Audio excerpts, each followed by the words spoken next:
The issue before the impeachment court today is not whether you possess the power to issue a subpoena.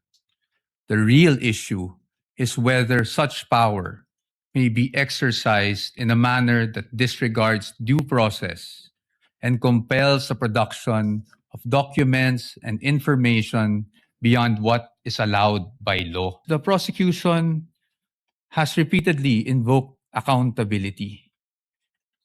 Your Honors, we agree with them. No one is above the law. But in the same manner, no one must fall below or be outside the protection of the law. Impeachment is indeed a powerful constitutional tool. But Your Honors, impeachment is not a magic word or a magic wand that one can just wave to transform an illegal act into a legal act, to transform unlawful access to lawful access. That is not what the Constitution contemplates. That is not what the laws enacted by Congress contemplate. And that is not something that the Honorable Impeachment Court should allow. The defense repeatedly cites a number of laws to claim that the requested information and documents that we are asking from this court for the issuance of subpoena are confidential. Sabi po nila, confidential daw ito sa ilalim ng Republic Act 1405. Sabi po nila, confidential daw ito sa ilalim ng Anti-Money Laundering Act, pati ang National Internal Revenue Code, pati ang Data Privacy Act ay confidential din.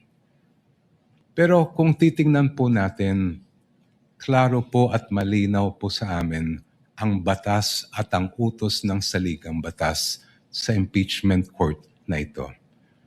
You have the sole exclusive power to determine an impeachable offense, and that includes the power to find out, ferret the entire truth, and make your decision on that basis.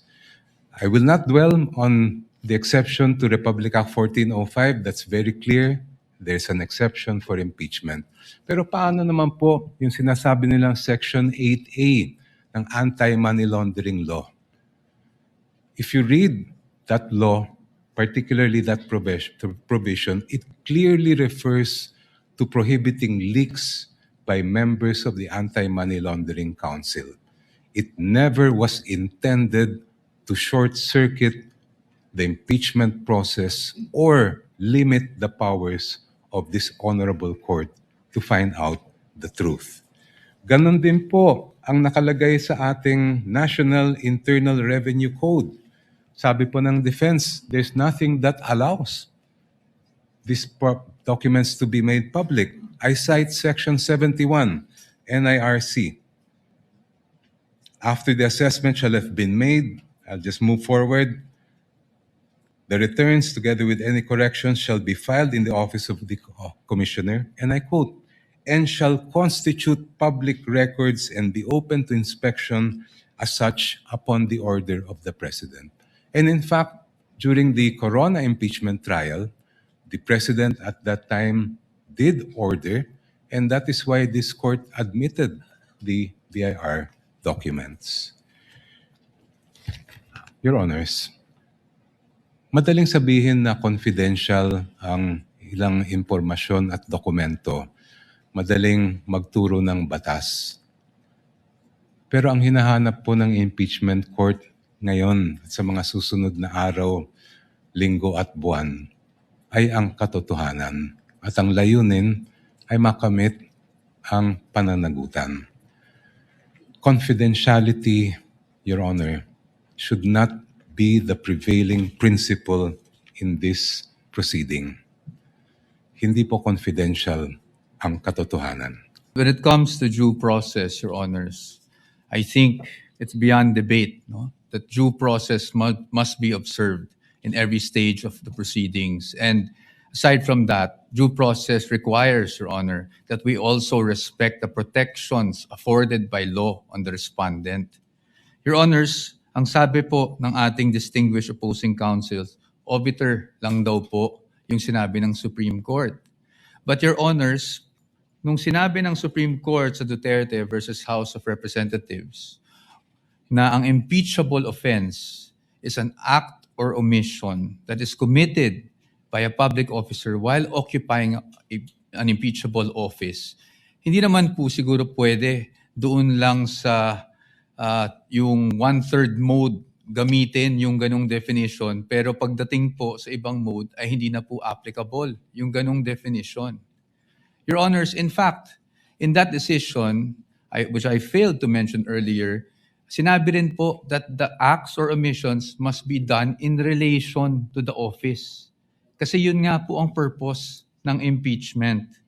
Next, Your Honors, yung sinasabi na dapat kahit na may mga prohibition sa batas, pwede pa rin nating masapina para ma-examine.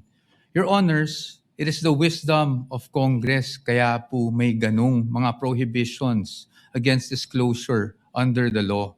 Kung papayagan po natin that a court process, even an impeachment court, can issue a subpoena to thwart those provisions, it's as if, Your Honor, we are doing judicial legislation here because a judicial issuance can easily repeal for the time being that provision, or at least suspend, Your Honor. Maybe not repeal. Properly, the proper word might be suspend that provision of law.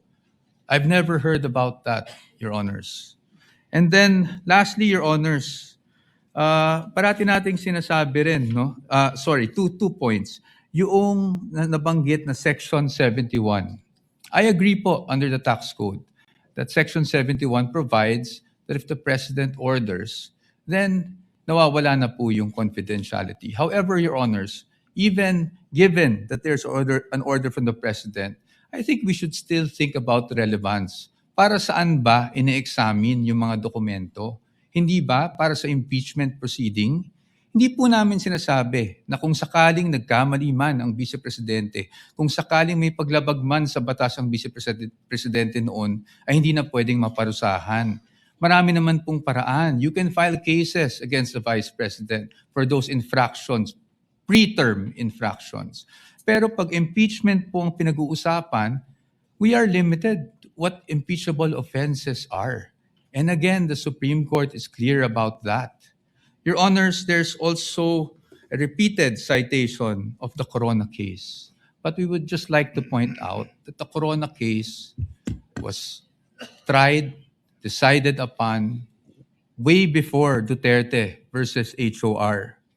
And Your Honors, since it was decided before Duterte versus HOR, the Supreme Court was fully cognizant of what happened in the Corona trial. And yet, Your Honors, they impose these guidelines. In fact, the line itself in the Duterte versus HOR is we clarify, I quote, we clarify the constitutional requirements of impeachment. At kasama doon yung nabanggit namin kanina on what constitutes an impeachable offense. And that is very clear. Marahil, sinasabi natin na yon ay isang obiter, pero Your Honors, paano po magiging obiter yon kung yun mismo ang itinakbo ng desisyon? The fact that the one-year bar was triggered was only the effect of not abiding by the due process clause of the Constitution. And lastly, again, Your Honors, we do not disagree with the prosecution in terms of accountability. Again, no one is above the law, but no one should also be deprived of the protection given by law, Your Honors. Thank you.